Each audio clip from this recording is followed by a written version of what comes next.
She's usually real loving. She's not going to rub her head.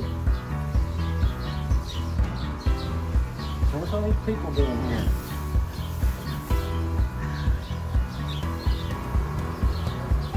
I didn't even realize that she had that she was the winningest horse so far this year until we got here and people were talking about it. But so that's pretty cool to win that many races. But yeah, we didn't. People asked, "What'd y'all do to that filly?" We didn't do nothing. We fed her and let her over there, and she just started running and getting good. We claimed her over at Delta back in October, I believe, and she.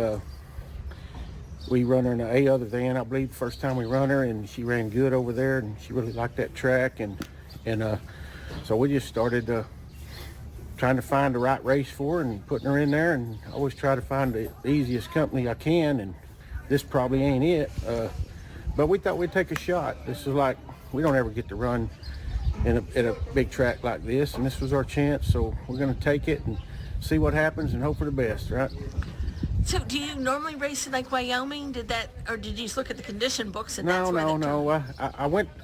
I've been going to Nebraska for the last several years and running there, and then you run into people and they're going this way and that way, and I got to know Randy Greer over there pretty good, and his son is the CEO or general manager, and they're good people, and we wound up over there. I don't even know how it happened, but we did, and we liked it, and it's part of the most beautiful country that I've ever seen, and we kind of look at it as a vacation. So we go there and get paid to have vacation. You know, it turned out good for us, and the people are good, and we win a lot of races over there, so it's fun. I'm guessing Arapahoe's pretty scenic too, Colorado. It's amazing, yeah. That's another time we feel like we're on vacation. We during downtime we run up into the mountains and just drive and look at the mountains and the snow, and it's just beautiful to us. We're from Texas, so we never get to see nothing like that. And the people over there, same thing. Them guys over there, they have one of the greatest racing offices I've ever seen. The people are great. They treat you great, and we win a lot of races over there. So it's always fun when you're winning races, you know. Well, what do you consider your home track? Honestly, I mean, probably Lone Star Park, and but back in the heyday, Lone Star, Retama, and Sam Houston was running, and you could run all year. And then now it's like, I think there's a 6 or 7 month gap. We had to find something different. So it's kind of turned into probably Louisiana now too. So hopefully we can get plugged back into Lone Star. And I sent a string over there last year, and we did pretty good. But I have horses over at Delta down in Benton, Louisiana right now.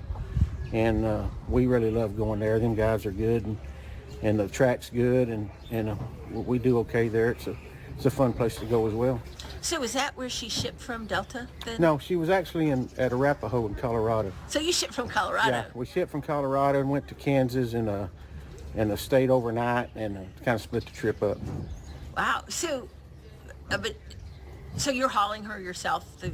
Yeah, we did. I was gonna. Jimmy usually hauls my horses for me, but this time I decided that me and my son Ronnie, and we took off and did it ourselves, and just trying to enjoy every part of it, you know, coming here. You get to watch this place on the Kentucky Derby and TV and stuff, and so it's a place that we've always wanted to visit. We've always wanted to run, and this was our chance, and we took it.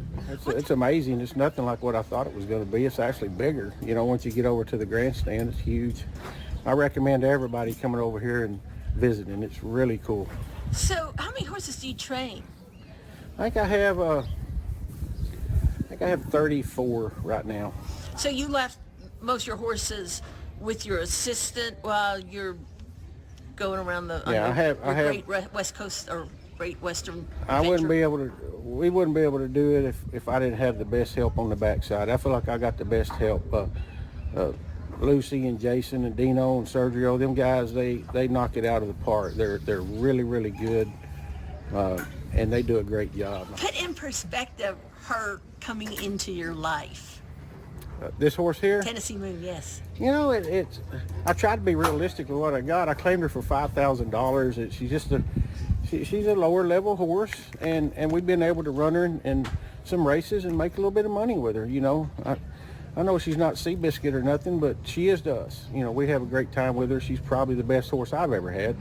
So to us, she is our Seabiscuit, you know. So yeah, it's been great. What was it about her that made you want to go in for the claim at first? I don't know.